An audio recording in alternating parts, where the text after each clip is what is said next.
LR, the liberal redneck here, coming to you from a country where Democrats actually owe a huge debt to President Bone Spurs.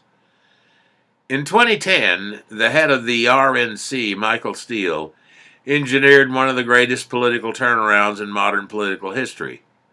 Republicans moved into power at every level of government due largely to the inherent racism of the Republican base, which was greatly motivated by the election of a black president. And for the past 8 years, they've held a stranglehold on every level of our government, from dog catcher to eventually president in 2016.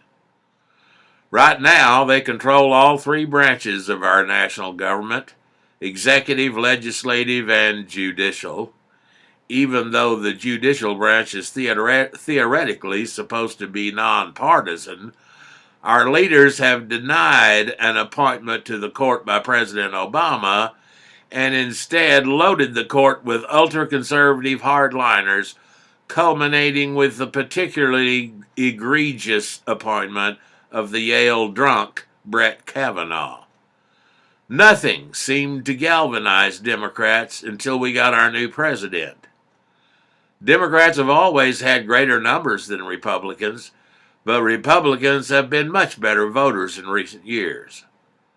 The glaringly gross incompetence of our current president has awakened a sleeping giant, as shown by the recent elections, where Democrats followed the Republican plan themselves and made enormous gains in every level of government across the nation.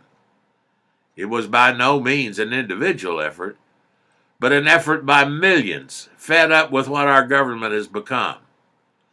The effort was dramatically fueled by the most powerful political force on the planet, namely women.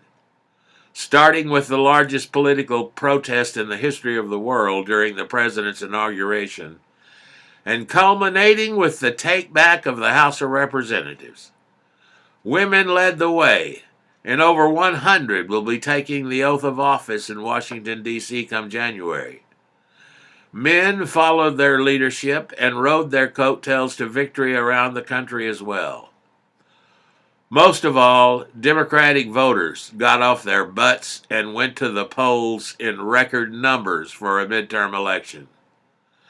That led to over 1,000 teachers and educators and over 700 union members winning elections. Thankfully, the president's conduct has done nothing to stem the blue wave. Winter may be coming, but change is coming right along with it. And 2020 should be the end of the worst president in the history of the United States. Of course, with Bobby Mueller heating up the Russian probe, there's a strong possibility he will resign even earlier. You can reach me at theliberalredneck@gmail.com, and you can visit live with me, the pagan goddess, and the progressive Christian every Thursday night at 10 p.m. Central on blogtalkradio.com/theliberalredneck. Thanks for watching.